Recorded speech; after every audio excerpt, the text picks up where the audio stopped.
In this video, I'm sharing how I'm starting to plan my handmade everyday wardrobe as a dressmaker who struggles with project management and perfectionism. Hi there, and a warm welcome to my channel and my messy sewing room. My name is Katariina and I'm a professional bespoke dressmaker, costumer and pattern designer. I've broken my plan into 4 distinct chapters, which you will also find in the timestamps of the video. 1. Clarifying my wardrobe wants in style, fit and function. 2. Understanding my real wardrobe needs in regards to my lifestyle and environment. 3. Defining my clothing related values. 4. Recognizing the challenges in my sewing practice. And 5. Setting my peaceful DIY mindset anchors. Starting with my wardrobe wants in style and aesthetics,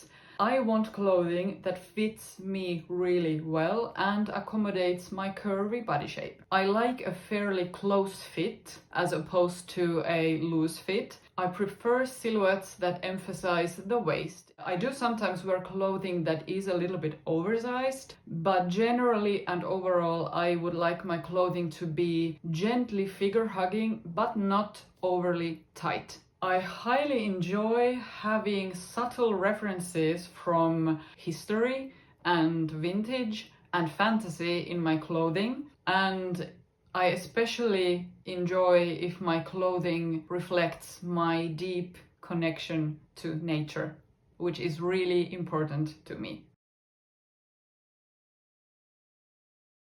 I don't practice historical clothing per se, but I do like to pick ideas of silhouettes and decorations and traditional tailoring techniques, which I appreciate very much.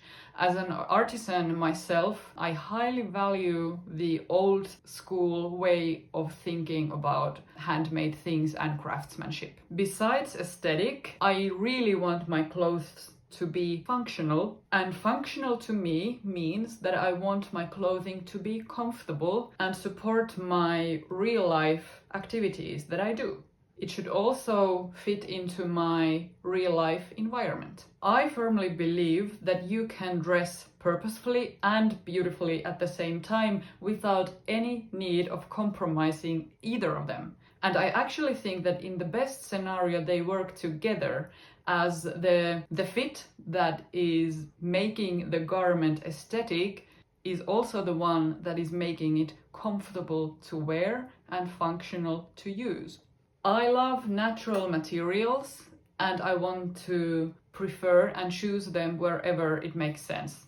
It doesn't always make sense and there is wisdom in knowing when. So I don't practice rigidity with natural materials, but I want to pick them whenever it is sensible. Natural materials are durable, tested in time, and fairly easy to recycle and upcycle even after the garment has come to the end of its road. So there are my personal wardrobe wants and a little bit of dressing philosophy.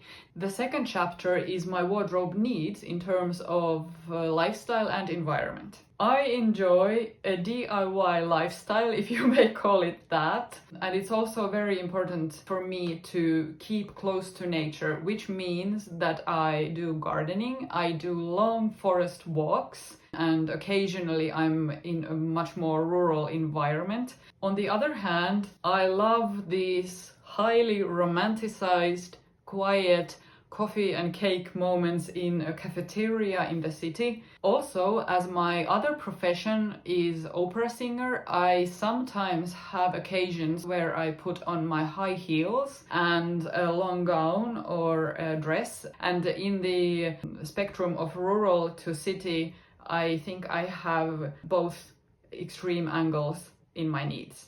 Then to my environment, I live in North Savonian Finland, where we have just the most extreme contrasting seasons. We have summers with plus 35 Celsius degrees and the sun almost never going down, and then we have the winters with minus 35 Celsius degrees, 1 meter of snow, and practically no daylight. So it's safe to say that my environment, the climate that I'm living in, puts quite many demands for my wardrobe. Chapter number 3 is my clothing related values. Essentialism is very important to me. I don't want to make or buy anything that I don't use. I don't like clutter. I don't want clothing that I'm not wearing. I dream of a fully optimized, beautiful sewing space where everything would be, just easy to take on the project, and I don't currently have one. I also feel it's important to me to be able to recycle and upcycle materials, and this is one of the reasons that I like natural materials. When buying things, I like to already think how this material could be used when I'm not using this item anymore. I sometimes visit secondhand and flea markets to find old clothing that have sometimes a more quality material in order to use them in my new makes. But I also firmly believe, out of experience, that sometimes it's much wiser to just buy the fabric and start your project with a new fabric. So there is a wisdom there. And actually, it's not always genuinely sustainable in the long run to force this recycling practice. In conclusion to my wants, needs, and values, I have a strong urge to create a coherent, optimized, capsule-like wardrobe where every piece would be optimally curated, optimized for my lifestyle and activities, represent the style that I want, and be produced with these sustainability principles that I want to follow. I think these are all beautiful values. They wouldn't be mine if I didn't think so. But to be honest, they do sometimes slip into perfectionism. And this is where my challenges are. Chapter 4, the challenges in my sewing practice. The simple answer to how on earth I still don't have my dream wardrobe as a professional dressmaker who has a special interest in pattern designing is this wild mind of mine. I just get constantly thrown away by new ideas, new concepts, new ways of planning, new ways of designing, that it's really difficult for me to actually get started and finalize a sewing project. So I don't have the ready-made answers to how I or any other individual should plan their wardrobe to optimize the planning, but I am willing to dive deep into the subject and learn and share my findings. And I also do know how to make beautiful sewing patterns and how to sew them into beautiful clothing. And this is why I'm starting my business Deep Ember Design right now and why I'm sharing this process with you. I genuinely believe that being public about this will help me get through my process, and I have it in my core to inspire other people struggling with these same things. And if I can do that and earn an honest living as a designer and talking about these things that I genuinely think can make a difference, then it is highly worth the effort to begin this business. After this motivational declaration, let's go to chapter 4, which is my DIY mindset anchors that I hope will reduce the pressure and anxiety and will ease the perfectionism.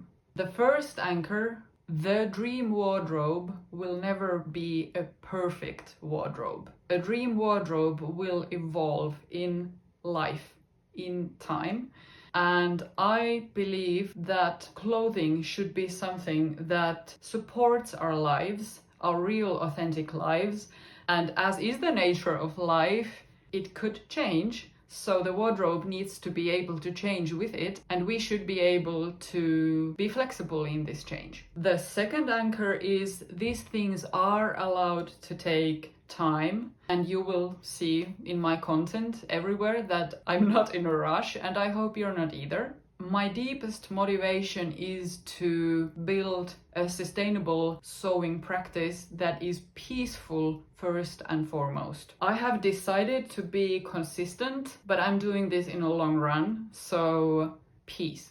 The third anchor, which is more of a material one, is that even though I'm talking about a handmade, self-made wardrobe, I don't mean 100% self-made, so I'm not going for that. There is wisdom in knowing which garments to buy and which garments to make. And that also depends on how far you are in your sewing journey. And the final and fourth anchor, same as my wardrobe, my sewing practice will never be perfect.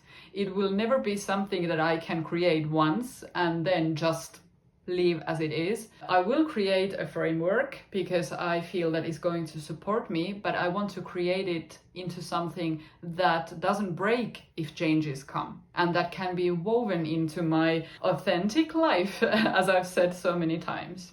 I appreciate you spending this time with me, and I hope you got something to resonate with you and some ideas how to reflect on your wardrobe planning. I will see you next time when I will be talking more about how to actually start planning the individual garments. Greetings from my atelier, and bye bye.